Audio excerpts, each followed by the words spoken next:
네, 안녕하세요. 오늘은 내 삶의 기록운동 이호동 이소장님을 모시고 말씀을 드리려고 하는데요. 저는 내 삶의 기록운동에서 실행위원 맡고 있는 서울과학기술대학교 경영학과 정홍준 교수라고 합니다. 오늘 모실 분은 노동운동을 오랫동안 하셨고 또 최근에 사회운동도 열심히 하고 계시는 이호동 이사장님을 모시고 말씀드리려고 하는데요. 우리 이사장님이 직접 소개를 좀 해주시면서 시작을 하면 될 것 같습니다. 예, 반갑습니다. 저는 사단법인 디지털 노동문화복지센터에서 이사장을 맡고 있는 이호동이라고 합니다. 네, 오늘 저희들 좀 들려주실 말씀은 이호동 이사장님으로도 당연히 유명하시지만 사실 이제 많은 우리 노동조합 활동하시는 분들이나 또는 특히 이제 한전이나 발전에서 일하시는 분들은 이호동 위원장님으로 많이 이제 기억을 하십니다. 거의 한 30년 가까이를 노동조합 운동에 투신하셔서 여러 가지 의미 있는 활동들을 많이 하셨는데요. 오늘 그런 얘기들을 저희들에게 좀 편안하게 말씀을 좀 해주시면 좋을 것 같습니다. 먼저 좀 여쭙고 싶은 것은 위원장님 또는 뭐 이사장님 그 노동운동을 하기 전까지 좀 어떤 과정이 있으셨는지 좀 짤막하게 말씀을 해주시면 어떨까 싶습니다. 예, 어쨌든 이렇게 저를 이런 귀한 자리에 초대해 주셔서 진심으로 감사드리고요. 우리나라가 초고령 사회 진입을 앞두고 있는 상태에서 아직 제가 젊은 나이인데 이렇게 이제 삶과 운동을 회고하는 자리에 초대되니까 부담도 있고 또 책임감도 이렇게 커지는 것 같습니다. 통상적으로 자신의 생애를 이렇게 회고할 때 출생부터 시작해야 되기 때문에 저는 만주에서 결혼하신 저희 부모님의 7째 아들로 경상북도 영일군, 지금은 포항시 북구로 바뀌었죠. 예, 거기에서 7번째 자식으로 태어나서 부모님 밑에서 성장을 했고요. 그 지역에서는 이제 양동마을과 옥산서원이 저희 집안이어서 회재 이현적 선생의 16대 손으로 상당히 엄격한 그 가풍 속에서 자랐고요. 아버님이 중학교 1학년 때 이렇게 돌아가시고 여러 가지 만주에서 고생하시고 이렇게 돌아오셔가지고 좀 생활도 좀 궁핍하고 해서 고등학교부터는 서울에 있는 수도전기 공고라고 당시에는 이제 국비장학생이고 또 그 졸업과 동시 병역 특례 한전 입사 이런 혜택이 있는 학교로 진학을 하면서 고향을 떠나서 그때부터 이렇게 생활을 하게 됐고요. 여러 가지 우여곡절 끝에 1988년에 이제 한전에 입사하게 되었습니다. 네. 1988년이면 한참 민주화 그런 운동이라든지 사회가 굉장히 좀 떠들썩하고 시끄럽고 혼란스럽고 그랬을 때였는데 한전에 입사하시게 된 거는 그냥 어차피 학교를 졸업하면 자동으로 가는 회사였으니까 그렇게 가게 된 것인 건가요? 원래는 그 졸업과 동시 입사라든지 이런 것들이 저희들 입학 조건에 있었는데 저희들이 막상 학교에 들어갔더니 또 여러 가지 그 한전 내부의 상황이라든지 이런 것 때문에 그 약속이 지켜지지 않았고요. 이 사회의 쓴맛을 그때 배우게 된 거고요. 또 마침 그런 쓴맛을 같이 느끼는 친구가 지금은 광주 망월동에 묻혀 있는 저의 절친인데 같이 저하고 여러 가지 이제 독서도 하게 되고 광주 사태의 진실을 알게 되면서 사실은 나중에 대학 가서 학생 운동을 하기로 결의도 하고 이런저런 우여곡절 끝에 사실은 양말 공장에서 성남에 있는 양말 공장에서 해고도 한번 겪고 학교에서 쓴맛과 사회에서 쓴맛을 경험하면서 당시에 또 이제 민주화 열기가 있었기 때문에 그런 민주화 열기 속에서 자연스럽게 한전으로 복귀하게 됐습니다. 여러 가지 긴 사연들은 있지만 네, 하여튼 그런 과정을 거쳤습니다. 네, 그러시군요. 그러면 처음으로 발령받았던 데는 어디셨던가요? 예, 저희 아버님이 돌아가시고 나서 이제 제가 저희 어머니를 제가 모시기로 저희 아버님의 유언이 네 엄마를 부탁한다 이렇게 또 유언을 남기셔서 제가 또 그때 당시에는 굉장히 이렇게 착했거든요.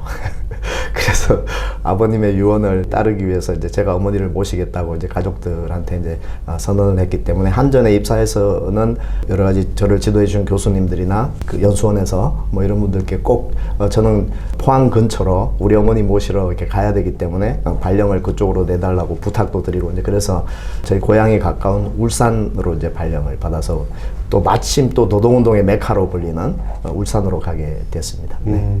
그러시군요. 그러면은 이제 울산에서 한전에 입사하셔서 뭐 처음부터 바로 그렇게 뭐 노동조합이라든지 이런 데 관심이 좀 있으셨던가요? 아니면 하시다 보니까 노동조합 활동을 좀 하게 되신 걸까요? 어떤 과정이 있으셨을까요? 이제 뭐 이런저런 그 사회과학 서적도 읽고 또 뭐 양말 공장에서 한번 해고도 경험하고 이렇게 한전으로 갔기 때문에 통상적으로 한전에 입사하던 그 저희 선후배나 동기들과는 경로 자체가 조금 달랐고요. 마침 또 당시에 울산의 분위기는 아까도 말씀드렸다시피 노동자 대투쟁의 열기가 그대로 살아있는 상태에서 이제 가게 돼서 자연스럽게 당시에 그 한전의 권위주의적인 문화 그리고 노동조합의 무기력한 모습 저희들 표현으로는 당시에 이제 어용노조라는 표현을 썼는데 그 어용노조 현실에 뭐 들어가자 말자 분노도 하게 되고 그래서 이제 약간의 적응 기간을 거쳐서 이게 이제 조금씩 이렇게 움직이게 됐었습니다. 그게 자연스럽게 그렇게 됐습니다. 네. 그 뭐 한국전력 같은 이제 아주 큰 공기업들이 1970년대 또는 80년대 사실은 그 노동조합이 있긴 했어도 뭐 이렇게 아주 노동자들의 뭐 어떤 권익을 대변한다라든지 그런 기능보다는 사실 이제 산업 발전이라든지 국가 정책에 좀 지지하고 지원하는 그런 역할들을 많이 한 것으로 알려져 있죠. 그러다 보니까 노조 민주화 운동이라든지 그런 것들이 당시에 이제 철도라든지 또는 전력, 우정, 우체국이라고 알려져 있는 이런 쪽에서 많이 있었는데요. 이 민주화 운동 했던 그 당시에 좀 상황을 조금 더 자세히 설명을 좀 해주시면 어떠실까요? 네. 사실은 전력노조에서 민주화, 그러니까 한전노조가 전력노조거든요. 예, 전력노조에서 노조민주화 투쟁은 사실상 노동자 대투쟁이 있고 나서 한 90년대 초반부터 이렇게 좀씩 이렇게 시작이 됐습니다. 굉장히 억압적인 그 노사문화 뭐 이런 것 속에서 이제 그 노조민주화에 싹이 트는데 시간이 조금 더 걸렸고요. 교수님 좀 전에 말씀하신 그 뭐 최신이라든지 철도라든지 또 당시에 뭐 도시철도라든지 이런 데하고 이제 같이 그 노조민주화 투쟁을 하는 건 또 90년대 중후반이 넘어가야 이제 본격화되는데 한전에서 이제 이거 정말 그 어용노조 상황에서는 이거 정말 문제가 많구나라고 조합원들이 인식하게 된 계기가 93년도에 이제 특정인 정년 연장 무효화 투쟁이라는 게 있었습니다. 투쟁이 이제 시작이 됐었는데 그런 투쟁이 진행되던 과정에서 일부 노조 간부들만 정년 연장을 시켜주는 그런 해괴망측한 일이 있었습니다. 이제 그러니까 이제 현장의 분노가 이제 들끓게 됐고 그 와중에서 이제 여러 가지 민주화 세력들이 조금 이렇게 결집하게 됐고요. 그러다가 이제 1996년에 그 투쟁이 이제 계속 연속적으로 이어지면서 징계를 맞게 된 저희들 한전에 이제 그 병원이 부속 병원이 한일병원이라고 있었습니다. 그 한일병원 지부장이신 김시자 지부장께서 분신 사망하시는 일이 96년도 1월 달에 있게 됐고요. 결국은 한전에서도 이제 분신 사태가 이제 일어나면서 전국 각지에서 이제 조금씩 싹이 트고 있던 민주 세력들이 사실상 전부 자신의 존재를 오픈하면서 투쟁에 나서게 됩니다. 그러니까 그대로 이제 속된 말로 조직이 거덜나는 상황에서도 지부장이 분신했는데 노조민주화 투쟁을 하던 한일병원의 김시자 지부장이 분신했는데 우리가 여기서 자신의 안위를 걱정할 수 있냐라고 해서 전부 이제 최대한 이제 결집을 해서 그 투쟁을 했고 결국은 한일병원에서 이제 시신을 탈취당하고 공권력에 의해서 그때부터는 조직적으로 오픈된 상태에서 한전노민추가 그 활동을 하게 됐고요. 자연스럽게 철도노민추 지금은 서울교통공사인 도시철도민투위 그다음에 최신노민추 뭐 이런 그다음에 그 한통에서 또 해고됐던 해고자들, 또 공공부문에서 해고됐던 많은 해고자들과 이렇게 연대 활동을 이렇게 하게 되면서 전력노조 민주화 투쟁이 이제 본격화 됐고요. 그 와중에 또 조합원들에게 좀 그 큰 분노를 느끼게 만든 상황이 벌어졌는데, 그게 이제 전력산업 구조 개편이 이제 진행이 되고, 또 IMF 때는 민영화 문제가 이제 완전히 이제 본격화되면서 그 노조 민주화 투쟁과 전력 산업 구조 개편 저지 투쟁이 이제 동시 병행적으로 이제 진행이 되는 과정을 이제 겪게 됐죠. 그게 이제 저도 거기에서 조금 이렇게 활동을 하게 되는 이제 그런 제 운동의 그 여정으로 보면 초기 활동이 이제 그렇게 진행이 됐습니다. 그러면 한 입사해서 한 10년 정도는 사실 많은 일이 좀 있었던 거네요. 네. 같이 활동을 하셨던 분이 분신도 하시고, 또 내부에서의 노조 민주화라든지 또 외부로부터의 어떤 구조조정이라든지 그런 것들에 있어서 노동조합 내부에서의 어떤 변화들 이런 것들이 좀 있었던 거네요. 그러면은 노조위원장이 되신 거는 언제 되신 거죠? 예, 김시자 여사 분신 대책이 활동을 하고 나서 이제 해고 위기에 몰렸다가 당시에 이제 민주파 세력이 선거에서 패배를 합니다. 그러니까 회사로 봐서는 눈에 가시 같은 존재들이 이제 집행부로 등장하지 않는 상황이 된 거죠. 이제 그러면서 뭐 바로 해고가 되거나 이제 그러진 않았고, 그 이후에 이제 뭐 대의원 활동도 하고, 이제 그러다가 그 전력산업 구조 개편이 이제 본격화되고, 전력산업 구조 개편 촉진에 관한 법률이 이제 그 2000년에 이제 통과가 되게 됩니다. 이제 그 와중에 전력노조 당시 위원장이 파업을 그 준비하다가 3번이나 이제 이렇게 처리하는 사태가 나고요. 그 다음에 또 전력산업 구조 개편 저지 투쟁을 하던 위원장이 직권 조인을 해버리게 됩니다. 그러니까 거기 합의를 해버리게 됩니다. 그러면서 이제 조합원들의 이 분노가 그 내외부에서 다 이제 폭발하게 되고, 저는 이제 그 투쟁에서 여러 가지 역할들을 하다가 한전에서 울산화력 지부위원장이 됩니다. 그러니까 울산에서 민주파로서 극적인 승리를 하게 되고요. 뭐 또 바로 이어서 이제 그 발전노조 설립을 하게 되고, 또 설립을 해서 또 초대위원장이 되고 이제 그런 과정을 거치게 됐습니다. 네, 그때가 울산화력 지부장 하셨던 때가 그러면 2001년입니다. 2001년이신 예. 거군요. 네. 예. 그러면은 그 당시의 상황을 보면은 한전에서 발전이 아직 분리되지 않았었을 때인가요? 예, 예. 그때 이제 발전 분야에 울산화력의 지부장을 하셨던 거군요. 그러니까 한전의 67개 지부 중에 이제 저희들 소위 말하는 민주파 지부가 몇 개가 안 됐습니다. 이제 그 중에 이제 한 개의 지부장이 됐던 거죠. 네. 그러면 지부장 되신 이후로 또 위원장도 발전위원장을 하신 거죠? 예, 예. 지부장이 되면서 네네. 이제 당시에 뭐 한국노총 산하에서 전력노조 위원장이 직권 조인을 해버렸기 때문에 법적으로는 투쟁할 수 있는 여지가 없어져 버린 거죠. 그래서 여기선 도저히 안 되겠다라고 해서 이제 그 조합원들의 열기가 가자 민주노총으로 민주노총으로 가서라도 전력산업 구조 개편은 저지해보자, 이런 역사적인 투쟁 국면에서 뭔가 이 조직적으로 새로운 출발을 하고 투쟁도 새롭게 다시 시작해보자, 뭐 이런 열망이 굉장히 컸고, 그 열망을 받아안고 이제 2001년 그 7월 달에 발전노조가 설립이 됐고, 초대위원장 선거에서 제가 이제 당선이 됐습니다. 그래서 이제 울산화력 지부위원장이 된 지 몇 달 되지 않는 상태에서 제가 그 초대위원장 선거에 이제 나선다고 했을 때 조합원들은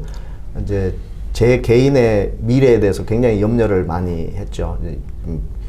그 흔한 말로 이제 죽는 길인데 이제 저렇게 우리 후배가 가는구나, 뭐 이렇게 안타까워도 하고, 그냥 지부장 정도로 있으면서 그냥 적당히 해도 되는데 저렇게 전면에 나서서 제 삶을 이제 던지는 거에 대해서 이제 저를 오래전부터 알고 있던 선배들은 그 염려도 많이 하고 또 격려도 하고, 그래서 그때 제가 위원장 선거에 출마하면서 조합원들에게 마지막 인사를 할 때 이제 뭐 이런 인사를 합니다. 제가 아마 빨리 이 울산으로 다시 돌아오게 되면 제가 아마 배신한 것일 거고, 제가 오랫동안 못 돌아오면 여러분들에게 약속한 바를 이행하고 아마 구속도 되고 해고도 될 것이다. 뭐 그렇지만 저는 이게 저에게 주어진 뭐 역사적 책무라고 생각하기 때문에 뭐 가겠다, 뭐 이랬고, 조합원들이 이제 나중에 흔쾌히 이제 동의를 해줘서 그래서 이제 출마도 하게 됐고, 뭐 당선도 돼서 그렇게 소임을 감당하게 됐습니다. 그러면 그때 이미 결혼도 하시지 않으셨던가요? 네. 그러면 뭐 가족분들이나 이런 분들이 좀 걱정이나 반대나 이런 게 좀 많이 있으셨을 것 같은데 어떠셨어요? 저희 어머니는 그때 이제 돌아가신 상태였고, 형님이나 누나들은 우리 집안은 대대로 의병도 일으키고 또 만주 가서 독립운동도 하고 쫄딱 망해서 왔는데 우리는 할 만큼 했다. 굳이 너까지, 형도 또 민주화운동을 했었거든요. 그래서 굳이 너까지 그럴 필요 있냐, 이렇게 약간은 좀 염려를 많이 했었고요. 근데 이제 가장 걸림돌이 될 수 있는 제 아내는 저희 조합원이었습니다. 그래서 그나마 염려도 있었지만 같이 동해줘서 그렇게 활동을 할 수 있게 됐었습니다. 그러니까 같은 직장에서 이제 근무를 하셨던 거네요. 한전 사내 커플이었습니다. 네네. 그래서 이제 위원장이 되신 후에 2002년도에 아마 발전 파업이 있었고, 많은 아마 국민들이 이제 기억을 하는 굉장히 오랫동안 파업이 있었는데요. 그런 상황에 대해서도 조금 더 말씀을 해주시면 어떨까 싶습니다. 전력산업 구조 개편 촉진에 관한 특별법이 이제 한시법으로 제정이 됐고, 또 그 법률에 의해서 이제 민영화에 본격적으로 돌입하기 전 1년의 유예 기간이 이렇게 이제 있었습니다.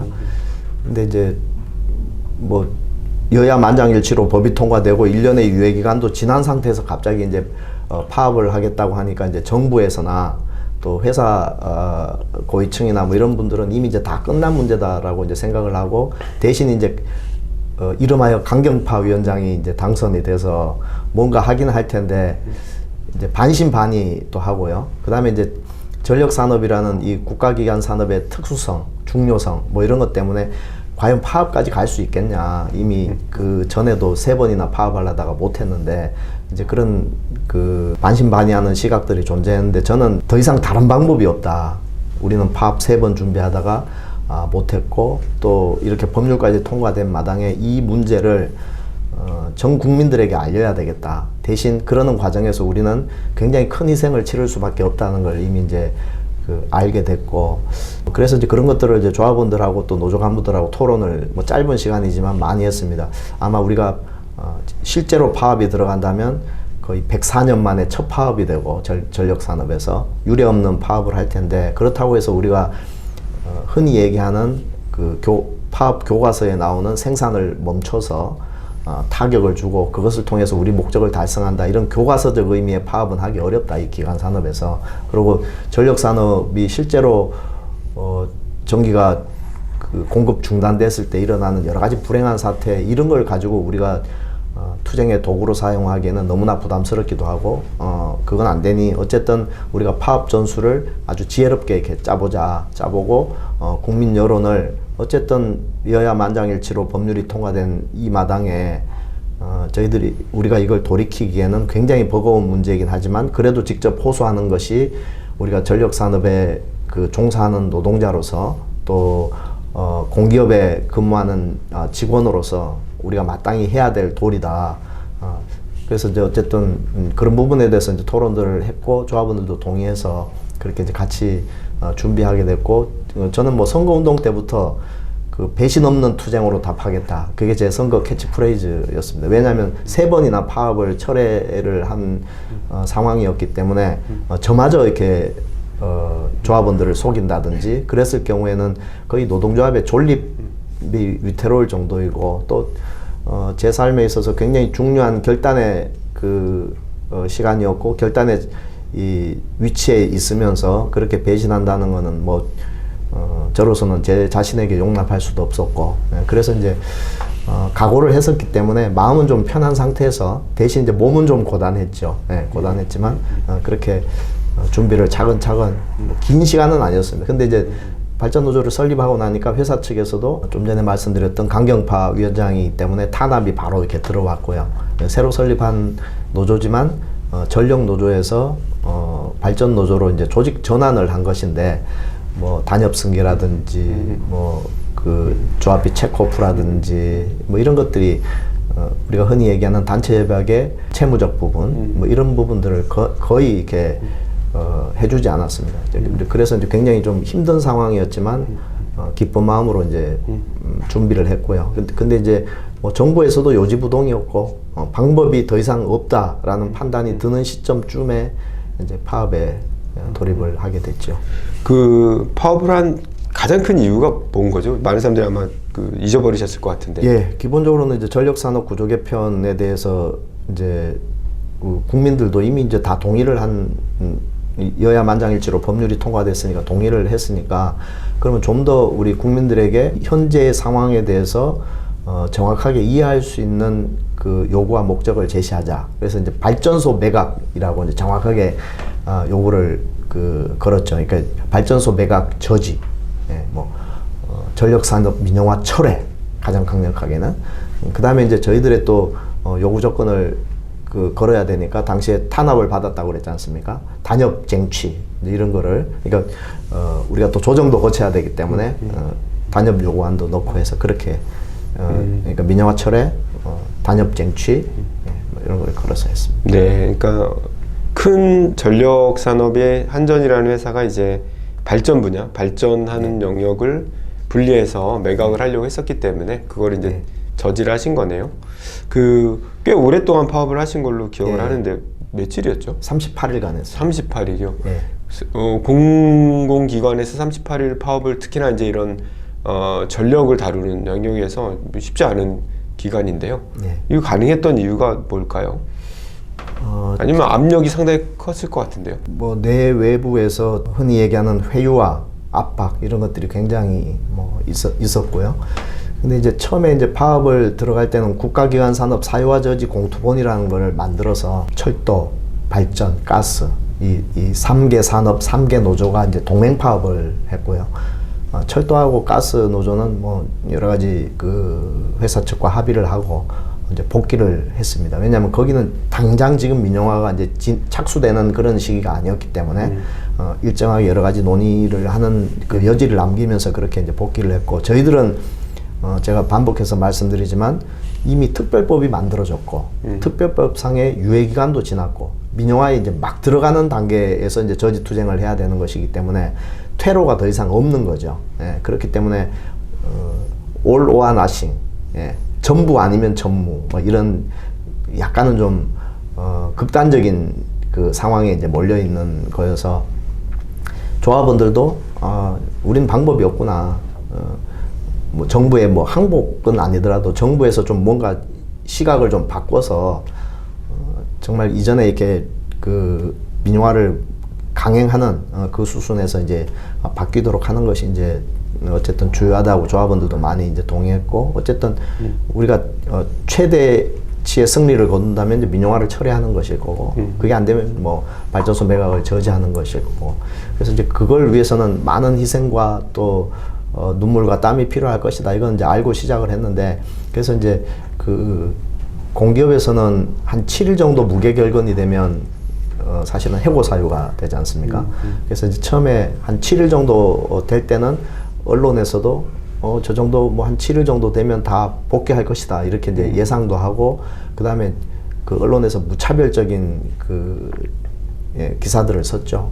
철밥통들이 이렇게 배불러서 저런 투쟁을 한다. 이렇게 좀 굉장히 저희들에게는 모욕적인 그런 기사들도 많이 나갔고. 그러니까 이제 조합원들은 우리는 원래 그게 아닌데 우리의 요구는 왜 저러나 이렇게 분노도 많이 하고 그러면서 이제 오히려 더 그 파업 대우들이 더 탄탄해졌고 그 7일을 돌파하는 거죠. 근데 이제 7일을 돌파하니까 언론의 논조들도 약간 중립적인 쪽으로 이렇게 바뀌었어요. 이거 뭐지 이거?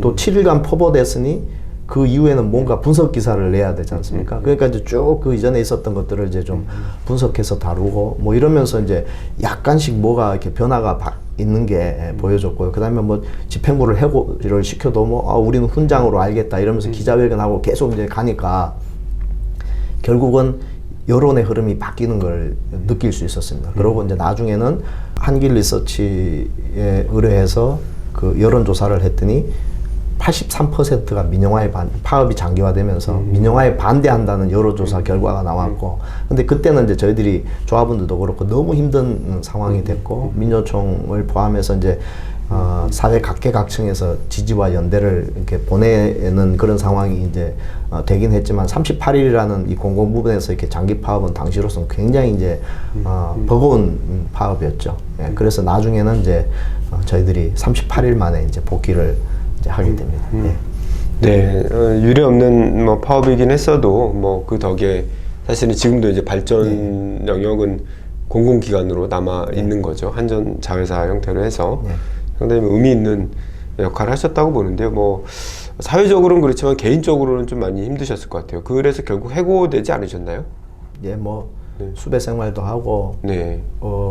제목에 1계급 특진도 걸리고 현상금도 걸리고 네. 저희 조카가 삼촌 저 고향에 그 전봇대에도 삼촌 수배 전단에 붙어 있다고 뭐 그런 얘기 나중에 이제 이렇게 뭐 하고 이제 그럴 정도였는데 뭐 하여튼 해고도 되고 구속도 되고 예. 그건 뭐 당연히 이제 제가 공공 부분에서 그런 파업을 하는 위원장으로서 그런 정도는 이미 각오했던 거고 이제 지금까지 이제 해고 상태가 22년째 이제 저만 이제 그 파업에 대한 정치적 책임을 지고 복직을 못 하고 있는데 뭐 그 정년 전에 혹시라도 이렇게 복직이 되면 좋겠다 이런 막연한 기대를 가지고 있었는데 그 기대가 이렇게 현실적으로 이제 저도 이제 정년이 이제 얼마 안 남았기 때문에 예, 어렵지 않냐 뭐 이런 생각도 들기도 하고 뭐 그래도 괜찮습니다.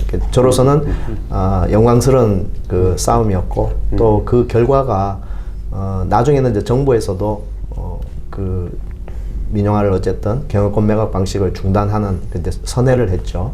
예, 노무현 정부에서 뭐 그런 결과를 가져왔기 때문에 지금은 제 운명처럼 이렇게 그 역할을 맡았던 그 투쟁에 대해서 이렇게 한 번씩 이렇게 회고하면 뭐 힘도 들었지만 좀 보람도 있었고 또 저희들하고 같이 그 파업을 같이 했던 철도나 가스도 아직 민영화되지 않고 그 다음에 저희들이 원래 이제 전력산업 구조 개편 방식이 발전이 먼저 분할 매각이 되고 나면 그 다음에 배전도 분할 매각이 되는 거였거든요. 그러니까 그 전력산업의 구조가 발전, 송배전, 그 다음에 판매 이런 식으로 이제 구성이 돼 있는데 배전 분할도 이제 중단이 됐고 이제 그렇게 됐었기 때문에 저희들의 그 투쟁이 희생도 컸지만 그리고 또 제 개인적으로도 뭐 여러 가지 좀 감내해야 될 몫이 많이 있었고 저희 가족들도 좀 많이 힘들었지만 그래도 참 보람 있는 투쟁이었다고 생각을 합니다. 네. 근데 그리고 나서 또 한 20여 년 정도 또 계속 이 노동조합 운동을 하셨어요. 보니까 공공운수노조 위원장도 하시고 네. 또 해고자들 지원하는 뭐 그런 활동도 하셨는데요. 네. 뭐 그 활동도 좀 뭐 간략하게 좀 소개를 해주시면 어떨까 싶습니다. 예, 뭐 너무 이렇게 제가 활동한 걸 다 이렇게 얘기하려니까 민망하기도 이제 한데 예, 공공 부분에서 이제 지금은 현재 이제 공공운수 노조죠. 예, 거기 이제 위원장도 하면서 당시에 또 그 전국의 지하철의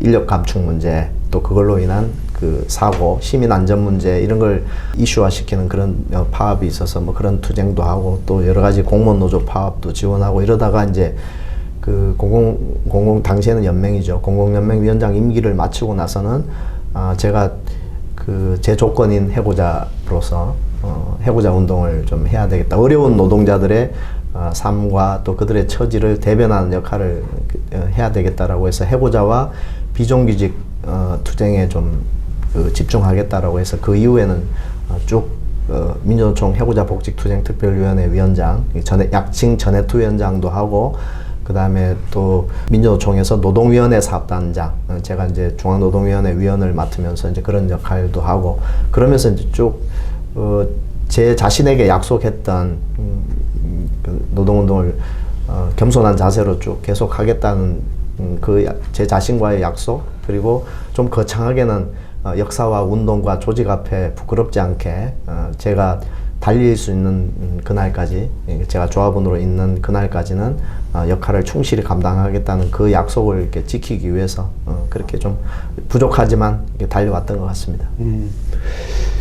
개인적으로는 뭐 여러 가지 이제 희생도 하시면서 그렇게 이제 노동조합 운동을 했는데 사실 뭐 노동조합을 바라보는 또 사회적인 평가는 또 그렇게 마냥 긍정적이지만은 않거든요. 네. 한 20여 년 정도 그렇게 노조 활동을 하신 거에 대한 노동운동의 평가를 나름대로 좀 해보시면은 좀 어떤 말씀을 좀 해주실 수 있으실까요? 예, 그 교수님 말씀은 부드럽게 하셨지만 사실 이제 국민들의 시선이 차가울 때는 굉장히 또 마음이 부대끼기도 했습니다. 저희들이 굉장히 어렵게 투쟁을 하고 자기 역할을 감당하고 뭐 해고와 구속과 수배 또 뭐 그 수시로 경찰에 불려다니면서 조사받고 법정에 서고 이러면서 이제 자기 희생을 감내하면서 달려왔는데 이렇게 노동운동 내지 노동조합 운동이 뭐 한순간에 이렇게 좀 의미 없는 것으로 치부되거나 또 뭐 심지어는 뭐 그 자기 일신영달을 위해서 하는 것처럼 이렇게 오해되고 이럴 때는 좀 회한도 많고 뭐 그랬지만 그런 비판적 시각 그런 건 당연히 이제 저희들이 감내해야 된다고 생각했고요. 때로는 뭐 비난이 퍼부어지는 시기에도 내가 가야 될 길, 우리가 가야 될 길을 묵묵히 가면 언젠가 대중들이 이해해 줄 것이다. 뭐 그렇게 생각도 하고요.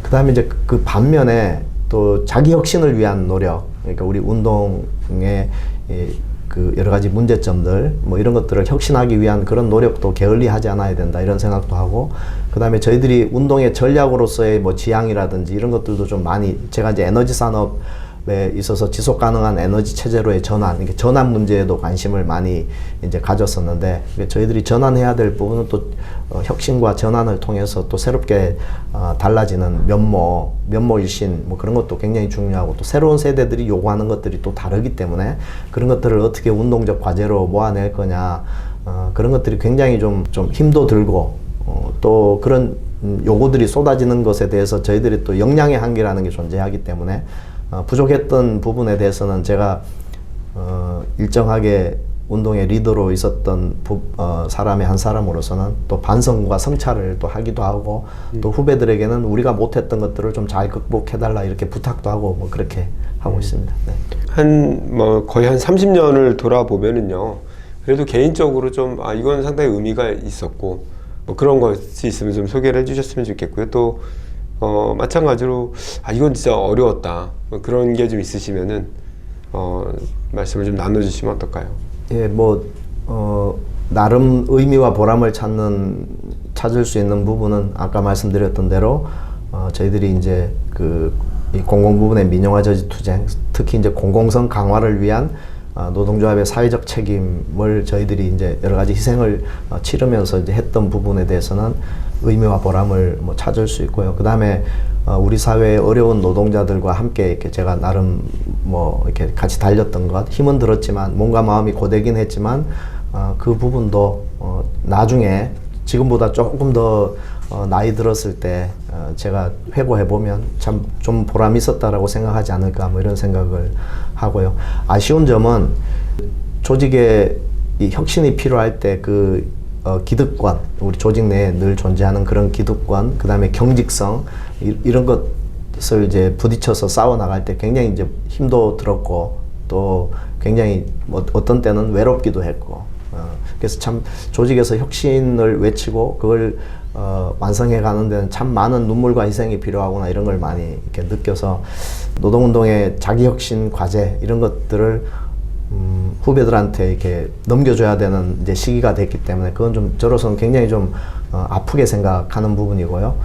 혹시 제가 했던 활동이라든지 이런 부분에 있어서 좀 부족했던 부분들은 우리 후배님들이 좀 잘 극복해 주시고 그래 주셨으면 좋겠다 이런 생각을 가지게 됩니다. 네네.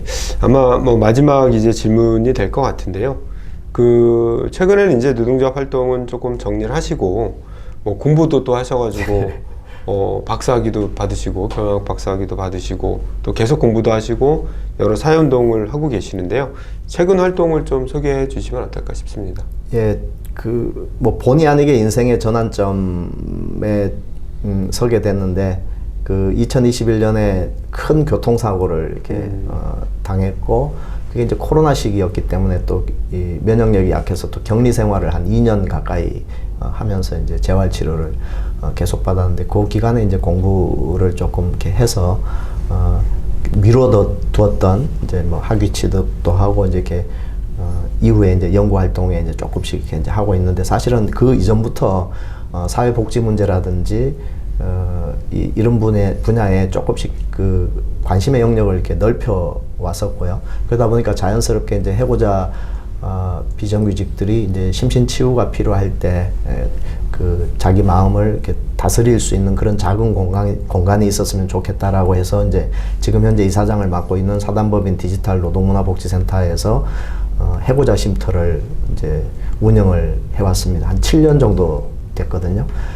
거기에서 이제 그 폐교를 그 심신치유센터로 뭐 여러 가지 뭐 시설이라든지 이런 게 열악하긴 하지만 굉장히 괴로운 그 뭐 노동자들 또 마음이 이렇게 정돈이 좀 필요한 분들 뭐 이런 분들을 위해서 따뜻하게 뭐 심리 치유도 하고 또 여러 가지 뭐 농작물이라든지 또 식물들을 이렇게 가꾸기도 하고 이러면서 자기 마음을 달래고 이렇게 재정비할 수 있는 그런 공간을 운영하고 있었고 그것이 또 이제 제 박사 논문 주제도 되고 해서 뭐 그 부분도 활동을 이렇게 병행하고 있어서 아까 말씀드렸던 뭐 제 삶의 여러 가지 그 주제들을 뽑아보면 혁신과 전환과 치유 마지막에는 최근에는 좀 치유 문제 이런 문제도 조금 더 관심의 영역을 가지고 있고 또 말씀을 조금 드렸습니다만 노동조합의 사회적 책임을 이 부분하고 어떻게 잘 연결시킬 것인가.